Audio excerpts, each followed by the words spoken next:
رندی، بے باکی، مستی، کیف، دلکشی اور اثر انگیزی ان کی کلام کی خوبیاں ہیں۔ اس دور کے دوسرے بڑے شاعر سید ثابت علی شاہ، سید ثابت علی شاہ وفات 1810 ملتی ہے، جنہوں نے پہلی مرتبہ سندھی زبان میں مرثیہ لکھا۔ مرثیے کا رواج ہے، مرثیہ جو ہے لکھو۔ اچھا مرثیہ کیا ہے؟ مرثیہ اصل میں مرثیہ جو ہوتا ہے کسی غم کو، غزل ہے، غزل اس کے علاوہ وائی ہے، تو مرثیہ بھی ایک شاعری کی صنف ہے۔ اس میں ہوتا کیا ہے، اس میں کوئی بھی دکھ یا غم کو بیان کیا جاتا ہے، لیکن زیادہ تر مرثیہ جو ہے امام حسین اور ان کے خاندان کا ذکر کیا جاتا ہے، تو یہ پہلے مرثیہ گو شاعر تھے۔ ہمارا اس 5واں سوال جو ہے اس چیپٹر کا یہی ہے کہ سید ثابت علی شاہ نے کون سے قسم کا شعر کہا ہے؟ سید ثابت علی شاہ نے مرثیہ قسم کا شعر کہا ہے۔ تو یہ دوسرے بڑے شاعر تھے جنہوں نے پہلی مرتبہ زندگی میں مرثیہ لکھا۔ اس کے علاوہ اس دور میں دوسرے بھی شاعر نامور تھے، جس طرح خلیف و نبی بخش لغاری، حمد فقیر لغاری، سامی اور فتح فقیر سومری کے نام قابل ذکر ہیں۔ ہمارا اس چیپٹر کا اگلا مین سوال، چوتھا سوال، ہم نے 5واں اور چوتھا سوال کہ تالپوروں کے دور کے عظیم شاعر کون تھے؟ تالپوروں کے دور کے اہم شاعر کون سے وہ گزرے ہیں؟ تالپوروں کے دور کے حضرت سچر سرمست، سید ثابت علی شاہ، خلیفو، نبی بخش لغاری، حمد فقیر لغاری، سامی اور فتح فقیر، یہ تالپوروں کے دور کے اہم شاعر ہو کر گزرے ہیں۔ سوال نمبر 14 تھا۔ اس کے بعد نواں اور لاسٹ دور انگریزن جو دور، تالپوروں کے بعد انگریزوں کا دور شروع ہوتا ہے، اور یہ دور ہوتا ہے 1843 میں۔ کم از کم 3 سے 4 مرتبہ یہ والا ایکسکیوز آپ کو ٹینجر ملے گا کہ انگریزوں کا دور کب شروع ہوا؟ 1843 میں۔ 1843 میں کس کا دور شروع ہوا؟ انگریزوں کا۔ اس طرح الگ الگ ایکسکیوز بنا کر اس کو یوز کیا گیا ہے۔ تو یاد رکھیے گا تالپوروں کے بعد انگریزوں کا دور شروع ہوتا ہے 1843 میں۔ اس دور میں موجودہ الف بے بنی اور سندھی میں تعلیم عام ہوئی۔ موجودہ الفابیٹ جو ہے وہ اس دور میں بنی اور سندھی میں تعلیم عام ہوئی، شاعری نے ترقی کی، نئے لوگ سندھی ادب میں آتے گئے اور اس میں جگہ بناتے گئے اور اس میں جو اس کو بڑھاتے گئے۔ اس دور کے انگریزوں کے دور کے عظیم شاعر قادر بخش بیدل، یاد رکھیے گا انگریزوں کے دور کے عظیم شاعر قادر بخش بیدل، وفات 1872 ہے، وفات 1872 ہے، جس کی شعر میں فکر اور کالمی کہلائی ہے، اور یہ زیادہ انسپائر کسے؟ حضرت سچر سرمست تھے۔ سچر سرمست کی طرح یہ بے باک اور فکر کے بلند شاعر تھے۔ اس کے علاوہ بعد میں دوسرے بھی شاعروں نے اس طرح کا شعر کہا ہے۔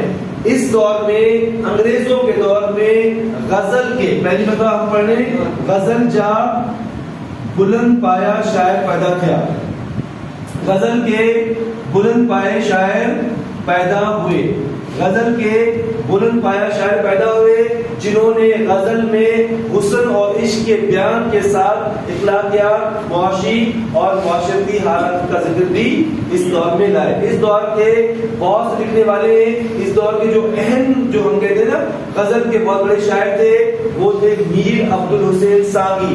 میر علی نواز بھی تھے، شمس العلماء بھی تھے، لیکن مین جو غزل کے بہت بڑے شاعر تھے اس دور میں وہ تھے میر عبد الحسین سانگی۔ اس کا تعلق جو تھا وہ میروں سے تھا۔ میر عبد الحسین سانگی جو تھے میر تھے، تالپور تھے، تو اس دور کے بڑے شاعر غزل کے بہت بڑے شاعر گزرے ہیں۔ غزل کے علاوہ مثنوی، مسدس، رباعی اور شعر کے اقسام میں بھی تبادمائی کی گئی۔ مثنوی، مسدس، رباعی شعر کے تھے 2 لائنوں کو اگر 3 لائنوں ہو تو مخمس کہا جاتا ہے، سلاسہ کہا جاتا ہے، 4 لائنوں کو بد یا شعر کہا جاتا ہے، 5 کو مخمس اور 6 کو مسدس۔ شعر ہو تو 2 لائنوں کا اس کو 2 لائنوں کو شعر کہا جاتا ہے، اگر 3 لائنوں ہو تو سلاسہ، اگر 4 لائنوں ہو تو بند یا رباعی، اگر 5 ہو تو مخمس، اگر 6 ہو تو مسدس، اور جو مثنوی ہے وہ قصہ ہے، کہانی اس میں زیادہ اس پارٹ میں بیان کی جاتی ہے۔ تو اس طرح کی شاعری جو ہے اس دور میں ہوئی۔ انگریزوں کے دور میں اصلاحی شاعری کا رواج پڑا۔ یاد رکھیے گا ایگزام میں MCQ آ چکا ہے، اصلاحی شاعری جو رواج ہوا پہ ہو، اصلاحی شاعری کا رواج بھی پڑھا. اصلاحی یعنی لوگوں کی اصلاح کے لیے. شاعری ذریعے مسلمانوں کے سجاگی جو پیغام شاعری ذریعے مسلمانوں کو سجاگی یعنی بیداری کا پیغام دیا گیا. ایگزام کا جو ہے شاعری ذریعے مسلمانوں کو بیداری کا پیغام دیا گیا. ان لکھنے والوں میں اللہ بخش نوجو، شمس الدین بلبل، فتح محمد سیوانی، محمد ہاشم مخلص اور اس کے علاوہ دوسرے شاعروں کے نام ملتے ہیں. اس کے علاوہ آگے چل کر جو ہے نثر میں بہت زیادہ ترقی ہوئی. اس کے علاوہ تنقیدی اور تاریخی مضمون لکھے گئے. نئے اخبار اور رسالے جو ہے اس دور میں چھپے. ڈرامے، افسانے چھپے. سندھی زبان میں پہلی مرتبہ اخبار اور رسالے بھی نکلنا شروع ہو گئے، جنہوں نے جو ہے سندھی علم و ادب میں اضافے کا وہ سبب بنے. پھر نثر نویسوں کے آگے جو نثر لکھتے تھے ان کے آگے شروع میں سماج کی اصلاح کا مقصد اپنے سامنے رکھ کر انہوں نے لکھنا شروع کیا.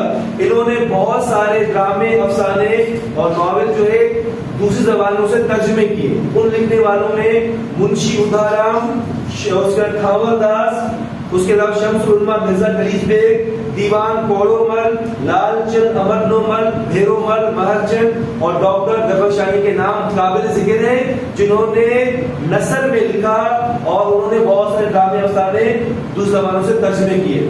پہلی جنگ عظیم لڑائی کے بعد، فرسٹ ورلڈ وار کے بعد سیاسی بیداری کی لہر اٹھی، سیاسی سجاگی کی لہر رہی. اس لیے سندھی لکھنے والوں نے سماج کی اصلاح کے ساتھ سیاسی مقاصد کو بھی اپنے سامنے رکھ کر لکھنا شروع کیا. ان لکھنے والوں میں علامہ قاضی، ڈاکٹر داؤد کوٹو، علی خان ابڑو، جیت الاسلام، کشن چند بیوس، پرمانند میوارام، لیکراج، کشن چند عزیز، محمد صدیق مسافر، عثمان علی انصاری، عبداللہ بسمل، اس کے علاوہ مولانا دین وفائی اور پیر علی محمد راشدی کے نام جو ہے وہ قابل ذکر ہیں. اس سبق میں جو زیادہ تر ایگزام میں سوال آتے ہیں وہ آتا ہے پہلا سوال، تیسرا اور چوتھا. پہلا ہے عربوں کے دور میں سندھی ادب کے کون سے علامات ملتے ہیں؟ عربوں کے دور میں قرآن شریف کا ترجمہ ہوا. پھر تیسرا سوال، کلہوڑوں کے دور کو سندھی ادب کا سنہری دور کیوں کہا جاتا ہے؟ کلہوڑوں کے دور کو سندھی ادب کا سنہری دور اس لیے کہا جاتا ہے اس دور میں ہمیں سندھی زبان کے عظیم ترین شاعر شاہدائی ملتے ہیں. اور چوتھا سوال، تالپوروں کے دور کے اہم شاعر کون سے؟ تالپوروں کے دور کے حضرت سجاد سرمد سے ثابت علی شاہ، حنیف و نبی لغاری، امن فقیر لغاری، سامی اور فتح چودھری کے نام قابل ذکر ہیں. اس کے علاوہ جو ایم سی کیوز ہے، میں ریپیٹ کر رہا ہوں ایم سی کیوز. عربوں کے دور میں قرآن شریف کا ترجمہ ہوا. سومروں کے دور میں سندھی شاعری عروج پر تھی. سموں کے دور کے اہم شاعر قاضی قادر تھے. اس کے بعد مغلوں کے دور کے عظیم شاعر شاہ عبد الکریم تھے. اس کے علاوہ سن 1700 میں مخدوم ابو الحسن نے مقدمات الصلاۃ کتاب نظم لکھی. پھر سن 1701 سے کلہوڑوں کا دور شروع ہوتا ہے. اس کے علاوہ کلہوڑوں کے دور کے عظیم شاعر حضرت شاہ مٹائی وفات 14 صفر 1165 مطابق 1752 ہے. 1752 جو ہے وفات ہے. اس کے بعد کلہوڑوں کے بعد 8واں دور جو ہے تالپوروں کا دور شروع ہوتا ہے. تالپوروں کا دور شروع ہوتا ہے 1782 سے. اس دور کے عظیم شاعر حضرت سچر سربست ہیں اور اس دور میں جو ہے سید ثابت علی شاہ دوسرے بڑے شاعر تھے جنہوں نے پہلی مرتبہ سندھی میں مرثیہ لکھا. وفات 1810 ہے. پھر اس کے بعد تالپوروں کے بعد انگریزوں کا دور 1843 میں. انگریزوں کے دور کے عظیم شاعر کاتب بخش بیدر وفات 1872 ہے. اور اس دور میں غزل کے بہت بڑے شاعر پیدا ہوئے. اس دور میں اصلاحی شاعری کا رواج بڑھا اور شاعری ذریعے مسلمانوں کو بیداری کا پیغام دیا. یہ وہ ایم سی کیوز ہیں جس میں سے زیادہ تر آپ کو 10 ایئر میں ملیں گے. ایم سی کیوز ریپیٹڈ جو ہے اس چیپٹر کو as a M C Qs important chapter کہہ سکتے ہیں کیونکہ 2 یا 3 ایم سی کیوز مطلب میں سے ایگزام میں آتے رہتے ہیں. یہ وہ ایم سی کیوز ہیں جو زیادہ اس بورڈ میں آ چکے ہیں.